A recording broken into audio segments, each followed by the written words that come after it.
19. Look, cried the centipede just as they were finishing their meal. Look at the funny thin black thing gliding through the water over there. They all swung round to look. There are 2 of them, said Miss Spider. There are lots of them, said the ladybird. What are they? Asked the earthworm, getting worried.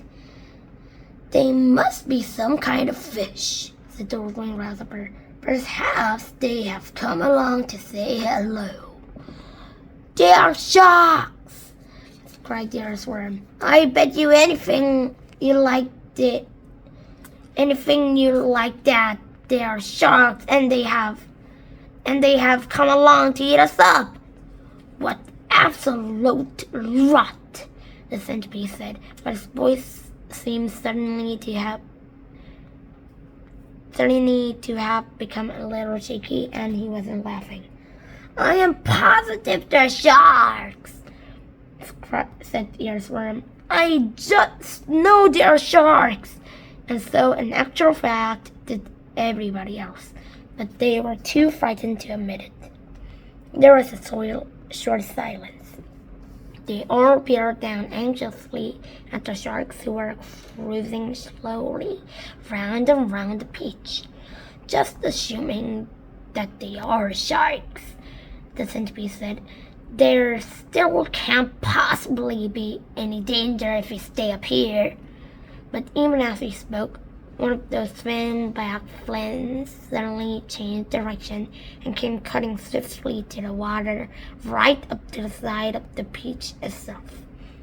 The shark paused and stared up at the company with small evil eyes. Go away, they shouted. Go away, you filthy beast!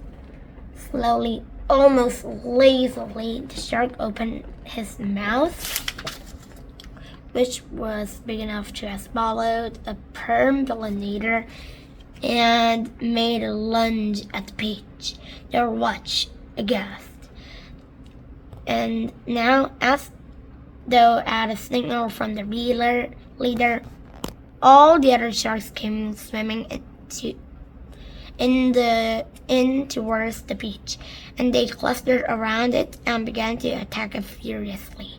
There must have been 20 or 30 of them at least, all pushing and fighting and flashing their tails and churning the water into froth. Panic and pandemonium broke out immediately on the top of the beach. Oh, you're finished now, cried Miss Spider, wrinkling her feet. You'll eat up the whole beach, and then there'll be nothing left for us to stand on, and they're starting us. She is right, shouted the ladybird. We're lost forever. Oh, I don't want to be eaten, wailed the earthworm. But they will take me first of all because I am so fat and juicy and I have no bones. Is there something we can do? Asked the ladybird, playing to James. Surely you can think of a way to get out of this. Suddenly they were all looking at James. Think, begged Miss Spider. Think, James, think. Come on, said the centipede. Come on, James, there must be something we can do. Their eyes waited upon him, tense, anxious, pacifically hopeful.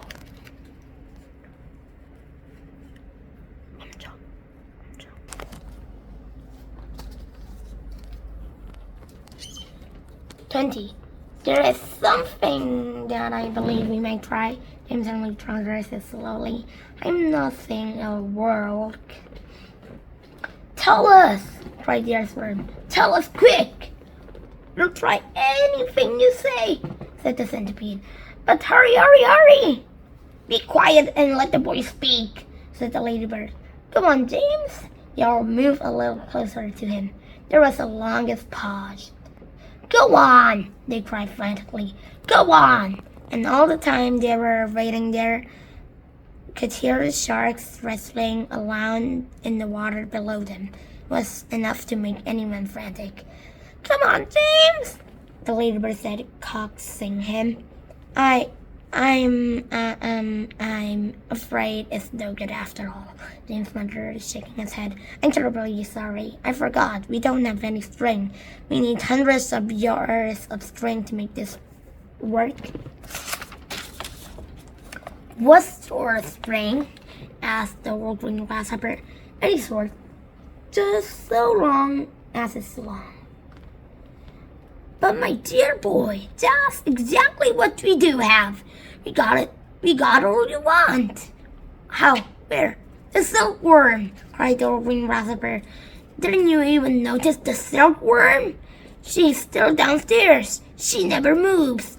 She just lies there sleeping all day long, but we can easily wake her up and make her spin. And what about me? May I ask? Said Miss Spider. I can spin just as well as any silkworm. What's more, I can spin patterns. Can you make enough between you? Asked James. As much as you want. And quickly? Of course. And would it be strong?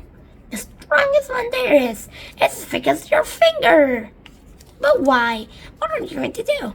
I'm going to lift this peach clear out of the water. James went on firmly. You're mad, cried the earthworm. It's our only chance. The boy's crazy. He's joking. Go on, James, the ladybird said gently. How are you going to do it? Skyhooks, I suppose, jeered the centipede. Seagulls, James answered calmly. The place is full of them. Look up there. They all looked up and saw a great mass of seagulls whirring round and round in the sky. I'm going to take a long silk string, James went on, and I'm going to loop one end round a seagull's neck. Then I'm going to tie the other end to the stem of the peach. He pointed to the peach stem, which was standing up like a short, thick mass in the middle of the deck. Then I'm going to get another seagull and do the same thing again. Then another and another and another. Ridiculous! They shouted. Absurd! Poppycock! Balderdash! Madness! And the whirlwind grasshopper said, how can a few seagulls lift an enormous thing like this up into the air? And all of us as well. It takes hundreds and thousands. There's no shortage of seagulls, James answered. Look for yourself. We'll probably need 400, 500, 600, maybe even 1,000. I don't know. I'll simply go on and hooking them up to the stem until we have enough to lift us. They'll be bound to lift us in the end. It's like balloons. If you get someone enough balloons to hold, I mean really enough, then up he goes. And a seagull has firmer lifting power than a balloon. If only we have the time to do it. If only we're not sunk first by those awful sharks. You're absolutely off your head, said the earthworm. How on earth do you propose to get a loop of a string around the seagull's neck? I suppose you're going to fly up there yourself and catch it. The boy's stuffy, said the centipede. Let him finish, said the ladybird. Go on, James. What would you do it with bait? Bait? What sort of bait? With a worm, of course. Seagulls love worms. Didn't you know that?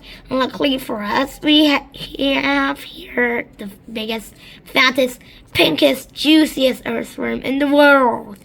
You can stop right there, the earthworm said sharply. That's quite enough. Go on, the other said, beginning to grow interest. Go on. The seagulls had already spotted him. James continued. That's why there are so many of them circling around. But they daren't come down to get him while all the rest of us are standing here. So this is what... Stop! Cried the earthworm. Stop! I won't have it. I refuse. I. Be quiet, said the centipede. Mind your own business. like that. My dear Earthworm,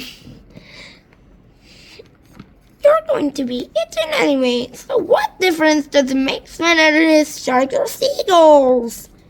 I won't do it. Why don't we hear the plan is first, said the Rolling Grasshopper. I don't give the hoot what the plan is, cried the Earthworm. I am not going to peck to death by a bunch of seagulls. You'll be on my tray, said the centipede. I will respect you for the rest of my life. So will I, said Miss Spider, and your name will be in all the newspapers. Earthworm give life to save friends. But he won't have to give his life, James told him. Now listen to me. This is what we'll do.